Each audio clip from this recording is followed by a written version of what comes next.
ఇంతకుముందు వారి బయోడేటా మిత్రులారా, నేనేదో మోటివేషనల్ స్పీకర్ కాదు, దయచేసి గుర్తుపెట్టుకోండి. నేను మనసు నుంచి మాట్లాడుతున్నా మిత్రులారా. నేను ఆ రోజు ఇదే మాట్లాడినా, ఈ రోజు కూడా ఇదే మాట్లాడతా, చివరి శ్వాస వరకు కూడా ఇదే సామాజిక న్యాయం గురించి మాట్లాడతా.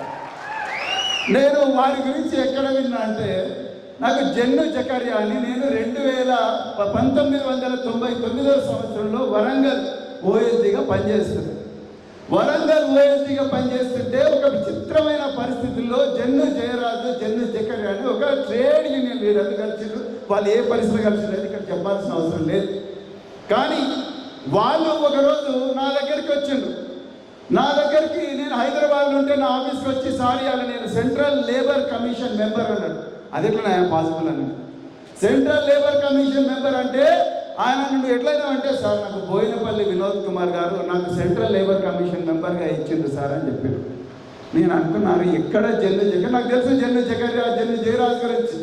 ఆ జన్ను జకర్యా, జన్ను జయరాజు కాశీబుగ్గ, దేశాయిపేట, వరంగల్లో సికేఎం కాలేజీ ప్రాంతంలో నిరంతరం అణచివేతకు గురైన పేద కుటుంబాల నుంచి ఒక గొప్ప వ్యక్తులను తీసుకొని వాళ్ళందరికీ జాతీయ స్థాయి హోదా ఉన్న ఒక పోస్ట్ ఇచ్చిన ఒక గొప్ప దార్శనికుడు, సామాజిక న్యాయాన్ని నమ్మే వ్యక్తి ఇక్కడ మరి మన ముందర ఒక ఎంపీగా కావాలని మనం అడుక్కుంటున్నాడు. మిత్రులారా, నేను గంగుల కమలాకర్ గారు, ఆనాడు ఈటల రాజేందర్ గారు కూడా మినిస్టర్గా ఉన్నారు, బోయినపల్లి వినోద్ కుమార్ గారు ఇక్కడనే కలెక్టరేట్ కాంప్లెక్స్ ఎదురుగా అంబేద్కర్ స్టడీ సర్కిల్, బండారు శ్రీనివాస దానికి డైరెక్టర్గా ఉండే అంబేద్కర్ స్టడీ సర్కిల్ దగ్గరకు పోయి దాన్ని ఎంత గొప్పగా వారు తయారు చేసినట్టే అక్కడి నుంచే ఈరోజు ఐఏఎస్లు, ఐపీఎస్లు, ఐఎఫ్ఎస్లు తయారయ్యే అవకాశం ఉన్నది. ఆల్రెడీ చాలామంది కూడా ఎస్ఐలు, సిఐలు. ఒక్కసారి ఆలోచించండి.